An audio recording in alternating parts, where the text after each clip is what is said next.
bem?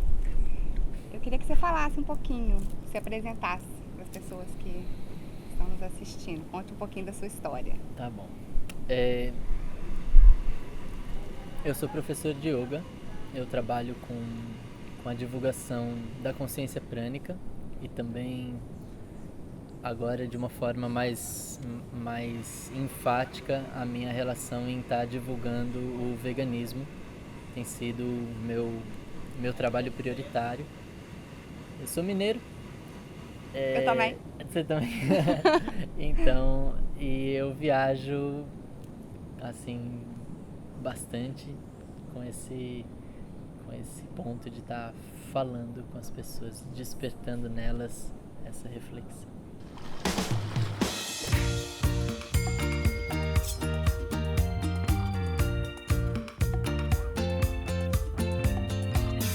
O mais importante dentro dessa condição de ser humano consciente é a gente permitir esse espaço para compaixão, que é a nossa capacidade de saber, de sentir a dor do outro.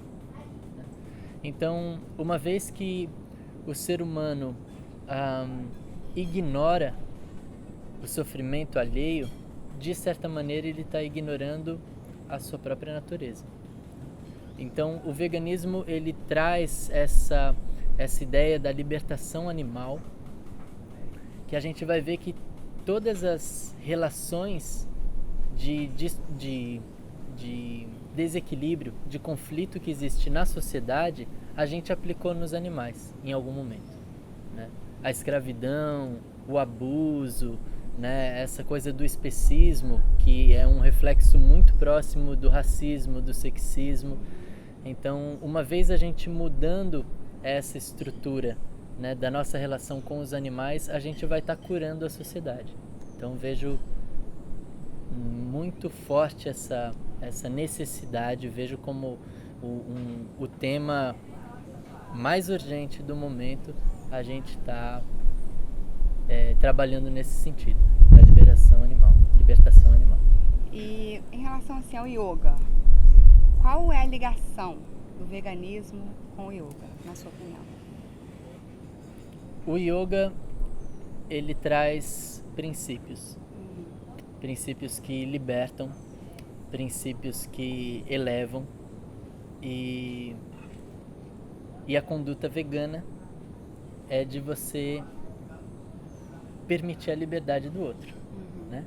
Então, uma vez eu me utilizando, né, de outros seres através da minha força, através da exploração, eu estou ferindo princípios como a ahimsa, né, não violência, ou o princípio satya, né, a verdade, por eu de alguma forma estar agindo em descompasso, seria uma palavra não tão justa para isso, mas não ressonante a esses princípios, né? Uma vez que você está escravizando, está usando um outro ser, você entra em conflito com esses princípios elementares do yoga. Por isso tem uma relação íntima. São complementares, né? Acho que, na minha opinião, acho que não existe yoga sem ahimsa, né? E não existe ahimsa sem, né, que é compaixão com todos os seres vivos, né? Então, isso que você falou também do especismo, né, que chama em português, e da escravidão, porque isso tudo, a escravidão era aceita, né? Era considerada normal o racismo. Então, acho que é toda uma caminhada também evolutiva, e eu acho que isso tá ampliando, tá crescendo, as pessoas estão tomando mais essa consciência de que os animais também são seres vivos com o mesmo direito que nós temos de vida, eles também têm, né? Então acho que é importante mesmo divulgar isso e fazer a nossa parte. Acho muito importante a gente deixar bem claro que o veganismo é só o primeiro passo. O veganismo não ilumina ninguém, não faz a pessoa ser uma pessoa 100% perfeita, né? Então, é só aquela parte que diz respeito a não avançar na liberdade do outro, né? É respeito. Então, se hoje a gente vive esses conflitos, né, por a gente não saber transitar no mesmo espaço de forma harmônica, isso se dá muito a essa questão da gente estar fazendo o mesmo com as outras espécies. O ser humano é o único que separa o espaço dele e isola o espaço dele do mundo, né? O tigre tem lá o espaço que ele demarca para os outros tigres não entrarem, mas a formiga passa por ali, o macaco passa por ali, a cobra passa por ali, o ser humano passa por ali, né? Então a gente não, a gente vai e isola esse espaço. Então é uma questão de um desrespeito com... É uma questão, na verdade, de uma prepotência nossa de achar que o planeta é pra gente, né? Que é uma postura antropocêntrica, de que tudo no universo foi feito para servir o homem. E isso é muita arrogância da nossa parte. Né? E às vezes acho que, né, nós veganos somos mal interpretados, porque as pessoas olham e falam: mas você acha que você é melhor que eu porque você é vegano? E acho que não é bem por aí, né? Na verdade, é o contrário. Acho que o vegano se coloca no mesmo nível de todos os seres vivos, né? Porque quando a gente acha que a gente é melhor, a gente quer ter o direito sobre aquela pessoa, a gente pode abusar aquele ser, né? E o veganismo é o contrário. É se igualar aos outros seres e entender isso que você falou do respeito, né? Respeitar as outras espécies e as outras seres vivos que habitam o planeta com a gente. Sim, com certeza. Até a parte que faz parte do meu trabalho é levar informação. O que a pessoa vai fazer com a informação não posso interferir, porque a parte que diz respeito à mudança para o veganismo depende só da pessoa, depende de uma decisão, depende de uma consciência, né? Eu não posso entrar na cabeça da pessoa e decidir por ela. Isso é uma coisa que depende da pessoa, mesmo porque na maior parte das vezes, se não sempre, a pessoa vai estar ali, ela com ela mesmo, diante de uma prateleira de supermercado. Ninguém vai estar policiando ela. Então, a parte até onde eu vou é a informação. Quando as pessoas levam a informação dizendo: Oberon, não funciona muito você levar essa ideia de que os animais morrem, eles são maltratados, porque isso as pessoas não pegam muito. Tem que falar da ecologia, tem que falar do planeta sendo destruído e tal. Particularmente não concordo com isso. Vão ter as pessoas que vão se sentir motivadas pelo meio ambiente. Tem outras pessoas que não estão nem aí com o meio ambiente. Tem aquelas pessoas que você fazendo o discurso do leite, o tanto que o leite destrói o seu corpo, a osteoporose, bronquite, rinite, diabetes, todo esse contexto que afeta, é onde move a pessoa. Vão ter pessoas que, se eu falo de como é tratado a ovelha na hora de tirarem o pelo dela para fazer lã, e como é tratado o bezerrinho na hora de fazer o queijo, é aí que vai mexer. Então, eu cuido muito para estar levando dentro das palestras todos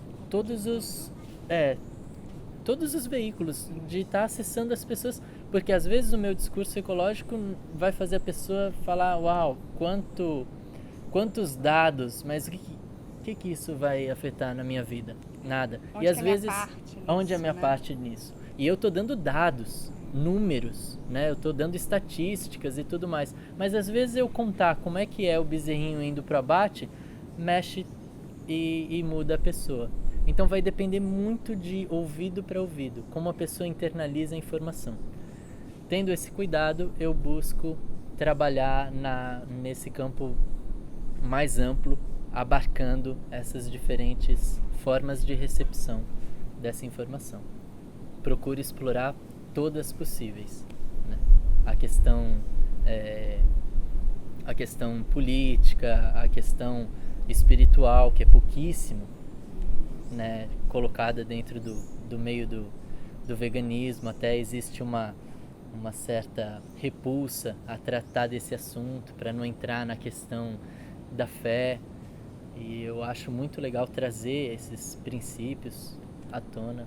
Então é importante a gente saber sim que não é um monte de apaixonados por cachorrinhos e gatos que querem que você salve. É a minha maior motivação, sim, salvar os animais. Essa é a maior motivação, mas não é baseado em um impulso ideológico. É baseado em um monte de evidências. Todas as evidências, na verdade, né? Tudo tá. Meio ambiente, saúde, animais, ética, né? É um estilo de vida, né? Que eu acho que é bom, realmente, é muito importante falar de todos esses aspectos, porque cada pessoa vai se tocar de uma forma, né? Mas é uma coisa que é pela nossa saúde, é pelo planeta, é pelos animais.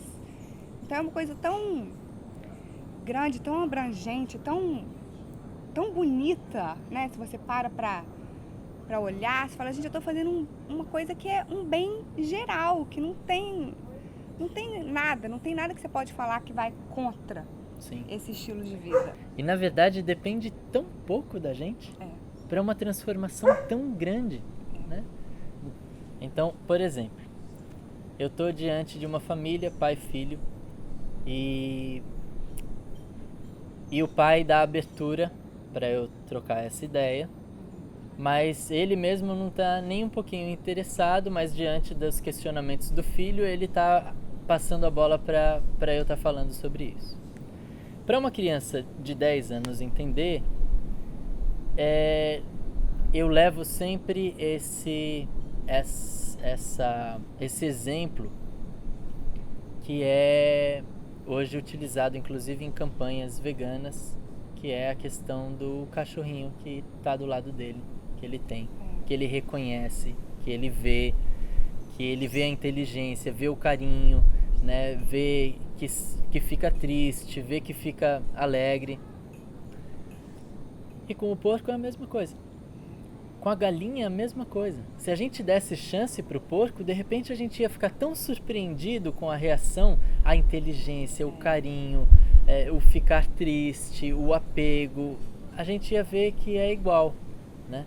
Então, eu acho que essa dimensão de trazer para o mesmo patamar é o que tanto move as pessoas de encontro a uma dieta vegana, né? Ou uma postura vegana, de você estar mostrando que o tão incongruente que é a nossa postura de estar elegendo aquele que vai me servir como alimento, o outro que vai me servir como roupa, o outro que vai me servir como experimentação, o outro que vai me servir como amigo. É muito contraditório, né, na verdade, porque e muito prepotente mesmo do ser humano, porque quem somos nós para decidir, né, quem que a gente vai dar amor e quem que nós vamos torturar e assassinar, né? Sim. E é muito... Na China que comem cachorro, Exatamente. Aqui que amam cachorro, na Índia que não matam a vaca, aqui que comem a vaca. Então, culturalmente a gente vai usando disfarces, desculpas, mas no final todo mundo sabe, mesmo porque isso é científico, que todos dependem das mesmas coisas e buscam as mesmas coisas, né? Um bem-estar físico, liberdade. E é importante, eu acho que teve aquele festival que tem na China, que matam os cachorros, torturam os cachorros, depois comem os cachorros. E foi tudo isso tão falado nas redes sociais, as pessoas, todo mundo indo contra. Mas as pessoas não param para analisar a hipocrisia e a contradição disso que elas estão fazendo. Porque qual que é o ponto? É porque é cachorro? Ou é porque é a maneira que o cachorro está sendo tratado? Porque se for a maneira que o cachorro está sendo tratado, é a maneira que nós tratamos os porcos, as vacas, as galinhas. Então, por que não defender esses animais também, né? E se for só porque é cachorro, é um especismo, é uma seleção feita por nós que nós não temos o direito de fazer. Que se for colocar em termos de inteligência e for escolher o porco ou o cachorro, o porco é muito mais inteligente que o cachorro, né? Em termos de carinho, os dois são carinhosos iguais. O porco faz sujeira? Quem disse que o porco faz sujeira? O porco gosta de lugares limpos. Então, uma questão cultural que fez a gente se engessar nesse costume e não permitir abrir mais e perceber o outro. Isso de verdade, é falta de sensibilidade, né? A gente perdeu a capacidade de sentir o outro. E não só os animais, eu acho também que as guerras, as violências, né, a dificuldade nos relacionamentos humanos é muito relacionado com isso, porque como que a gente quer paz no mundo se a gente está colaborando com a violência com os outros seres, né? Então, sim, eu acho que graças a Deus essa consciência está se expandindo. Eu acho que é um pouquinho aqui, um pouquinho ali, mas está crescendo porque o mundo precisa, né, gente? Porque o planeta não vai conseguir comportar. A gente já está vendo efeitos disso, né? A gente já está vendo sinais da autodestruição, da nossa extinção. A gente já consegue ver sinais, né? E tudo isso por uma questão de ignorar hábitos tão corriqueiros, né? E que a gente poderia mudar um pouquinho, não ia ser um grande sacrifício. As pessoas, hoje os restaurantes veganos são mais frequentados por pessoas que comem carne do que por veganos propriamente ditos. Então, não é por questão de sabor, não é por falta de sabor, não é por nada disso. É um comodismo que as pessoas se convenceram de que não podem ou porque tem alguma dificuldade, mas é comodismo. As pessoas entraram na zona de conforto e querem ficar nela. Não é uma coisa assim também, não é fácil sair da zona de conforto, né? A pessoa tem que, em primeiro lugar, tomar consciência do que ela está fazendo, reconhecer que ela precisa mudar e tem que ter coragem, né? De mudar, porque a sociedade vai contra. Sim. A mídia vai contra, a indústria vai contra, a família vai contra, os amigos vão contra. Então, é preciso ter coragem, mas a partir do momento que você toma essa decisão, tem essa coragem de enfrentar, a vida se abre e mostra coisas tão maravilhosas que antes a gente estava cego para vivenciar, né? Então, acho que a pessoa tem que mesmo dar uma oportunidade de viver esse estilo de vida, que é uma recompensa, né? A partir do momento que a gente começa a viver. Vejo que a gente, de novo ressalto, né? O veganismo não traz a consciência, é a consciência que leva ao veganismo. E ao mesmo tempo o veganismo tem essa característica, já que o alimento que a gente coloca dentro da gente, a gente também formula os nossos pensamentos. Então tem essa qualidade de deixar a pessoa, de certa maneira, mais amorosa, né? Então ela começa a perceber outros impasses e outros bloqueios sociais que existem, não só a questão animal, né? Mas aí vai nas comunidades menos favorecidas, aí tem muito mais empenho em estar eliminando essa discrepância social que existe, a questão da sensibilidade para a relação de como a gente cultiva o solo. Então tudo isso vem junto e tudo isso chama-se sensibilidade, né? Coisa que uma alimentação convencional tira do homem, né? Não consegue mais perceber que uma monocultura mais destrói do que gera benefício. Há um tempo atrás a gente percebia essas coisas todas, não é novidade nada disso, a gente percebia isso e buscava se alinhar a esse conhecimento da nossa maneira. Então, quando vinha alguém com um argumento científico, a gente às vezes ficava naquele impasse de como que eu tô sentindo que isso é o real, mas a ciência está falando que não é possível, né? Então ficava essa Esse debate interno, é né? esse entrave, né, de não estar conseguindo. Felizmente hoje todos os estudos científicos, assim, de ponta, né, o que há de mais novo em termos de estudos, está favorecendo o veganismo. Todos. Então, o que eu recomendo para, por exemplo, uma mulher grávida que se sente insegura, né, porque ela cresceu comendo carne e aí ela tomou a decisão de parar de comer, mas ela já era grande e como é que agora ela vai dar à luz sendo vegana, não vai faltar ferro, não vai faltar proteína, blá blá blá blá blá blá. Todos esses impasses, se eu for para o médico tradicional, né, para aquele que de alguma forma está engessado num modelo antigo, talvez essa pessoa vai ser totalmente desencorajada a assumir essa conduta de vida, né? Mas o que eu encorajo as pessoas é buscarem pessoas que são veganas. E hoje tem médicos veganos, tem nutricionistas veganos. Então ter um respaldo científico atual faz toda a diferença. E ela vai ter toda a segurança, e todo o amparo científico para não estar tropeçando em nada. E é super possível. E eu acho que a internet hoje também é uma coisa que facilita muito, né? A gente busca, vai no Google e digita, e tem os estudos, tem os médicos, e tem os nutricionistas. A informação está muito mais acessível do que antigamente, né? Então, se a pessoa tem esse interesse de mudar e de fazer isso, é só correr atrás, que a informação está mais disponível que nunca. Tá aí, tá fácil. Tem livros, tem muita literatura hoje.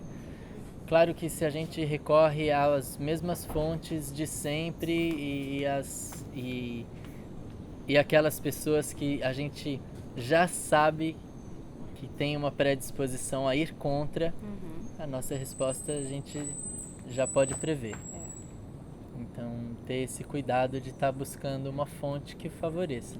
A gente vai observar, por exemplo, pessoas que passaram uma vida inteira comendo carne, tomando leite, e se convencem de que isso é um movimento para jovem, né? Para vanguarda, né? Essa coisa de mudar, e as pessoas se convencendo, elas chegam àquela ideia de não dá mais tempo, que diferença vai fazer se eu mudar? Eu já pisei na jaca, né? Então é importante a gente saber de exemplos como, por exemplo, a Michael Fremont que veio a se tornar vegano depois dos 40 anos de idade, né? E hoje está com 95 anos, continua correndo maratona, tem uma saúde maravilhosa. Então, o nosso corpo é altamente ajustável, altamente adaptável, e você pode ter 70 anos e ter tido hábitos desregrados durante toda a sua vida, e às vezes em 90 dias você consegue desintoxicar coisas da sua vida toda, né? Então, nunca é tarde para estar assumindo essa postura, mesmo porque um dia que você deixa de consumir um produto animal, isso numa cadeia de consumo vai chegar em uma vida que deixou de morrer, né? Então, imagine, você ainda tem 40 anos de vida pela frente. E só porque você está com 70 anos, você não vai assumir isso, né? Então, são 40 anos que você pode estar poupando vidas, que você pode estar beneficiando o planeta. E está vivendo uma velhice mais saudável, né? Porque nada mais inteligente. A mudança que a gente sente física é maravilhosa. Eu acho que ela acontece independente da idade que a pessoa resolve tomar essa decisão. Claro que quanto antes, melhor, mas... Um corpo mais versátil, né? A gente vai... É isso. acredito que no momento que a gente toma consciência, a gente tem que ser respeitoso com ela também, né? Então a gente tem que ser fiel a esse compromisso com a nossa consciência. E isso independe da idade.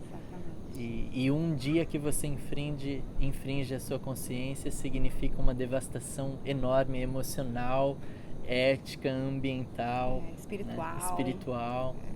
A gente vai ver hoje no mercado aparecendo um monte de substitutos para carne. Deixa eu deixar uma coisa bem clara. A gente não precisa de substituto para carne. A gente não precisa de substituto para queijo. A gente não precisa substituir alguma coisa que faz mal pra gente, que não é da nossa natureza. Mas as pessoas se viciaram nesses produtos que fazem mal a elas. Então tem no mercado uma opção que são as imitações, né? Então às vezes a pessoa está num período de abstinência muito forte e ela vai lá e emocionalmente ela sacia a fã por ter o queijo, ela vai e come um queijo vegano, né? Que são maravilhosos também, né? Às vezes é uma coisa mais densa ainda, é um salame, uma carne, né? Uma coxinha. E aí tem a coxinha de jaca, tem o pão de beijo, tem o salame vegano. Então tem essas opções e entendo que para o período de abstinência esses elementos, imitação, ajudam bastante. Certeza. E é muito importante lembrar para as pessoas que esse desafio inicial, esse período, né, de abstinência, é um período passageiro. Por exemplo, no meu caso, apaixonado por queijo. Sempre fui apaixonado por queijo. Senti o cheiro de um queijo na chapa, nossa, mexia com toda a minha estrutura, tudo. Hoje, sendo muito honesto, não é exagero nenhum, eu passo por uma chapa que está fritando, nem sei se é esse o nome, mas que está fritando um queijo, eu prendo a respiração para não levar aquele monte de coisa para dentro de mim. É feio falar isso, não é diminuir a comida de ninguém, mas eu sinto nojo, né? Porque na minha percepção agora é um monte de gordura, um monte de pus, um monte de coisas ali, né, aglutinado e maléfico, né? Um monte de processo ali de inflamação e colocar dentro do meu corpo não dá. Então é bem passageiro o período que a pessoa fica com vontade. É aquilo que a gente estava falando, tem que ter coragem, tem que ter persistência. Persistência, muito importante, Porque vale a pena. E é uma coisa que é tão maior do que só a nossa vontade, né? Nossa vontade é uma coisa tão pequena, tão passageira.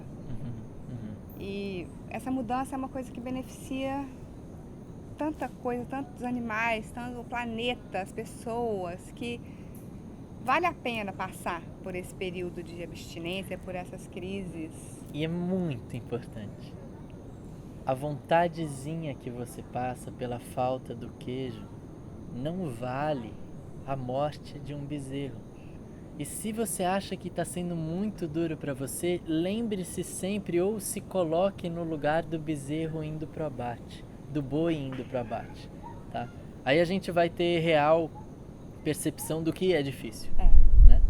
Então, se for para avaliar o que é difícil, a sua vontadezinha por ter aquele elemento ou a vida do animal que foi tirado, eu acho que vale a pena a gente colocar isso. Colocar em perspectiva, né? Pensar que é por uma coisa maior, é por um bem maior, não só pela nossa saúde, mas pela vida dos animais e pelo planeta. Eu tenho uma agenda e ela fica disponível no blog conscienciapranica.com, que indica os lugares que eu vou estar passando. No Brasil, a maior parte do ano eu estou viajando com as palestras, geralmente todo final de semana. tem 2 saídas no ano, que aí geralmente é Europa e América do Norte. Tenho o livro Viajando na Luz, o livro No Fluir da Felicidade e o Vegan Yoga, que é um livro que tem saído super bem agora. E as pessoas podem pedir para mim através do blog, é funcional. Eu tenho Facebook, então o Oberon lá já vai aparecer e dá para pedir pelo Facebook também os livros. Então, quero te agradecer por essa oportunidade de ter essa conversa, de compartilhar uma pequena parte do seu conhecimento e da sua experiência. E te agradecer por essa missão tão linda que você está tendo de levar o veganismo para as pessoas. Eu que agradeço, Raquel, pela oportunidade de estar participando de mais esse instrumento, mais esse veículo, né, que leva a informação. Então, acho que mais e mais a gente vai ver iniciativas como estas e, ao mesmo tempo, é muito importante esses canais de pessoas que eu louvo muito, eu agradeço muito, pessoas que sem nenhum interesse estão aí se dispondo, se doando para estar levando essa informação que vai estar beneficiando todos em todos os níveis. Então, eu sou muito agradecido e é uma honra estar participando desses trabalhos, essas missões. Obrigada. Gratidão. É isso, gente. Espero que vocês tenham gostado. Uma honra ter o Oberon aqui. Fiquem com Deus e seja uma mudança. Beijo.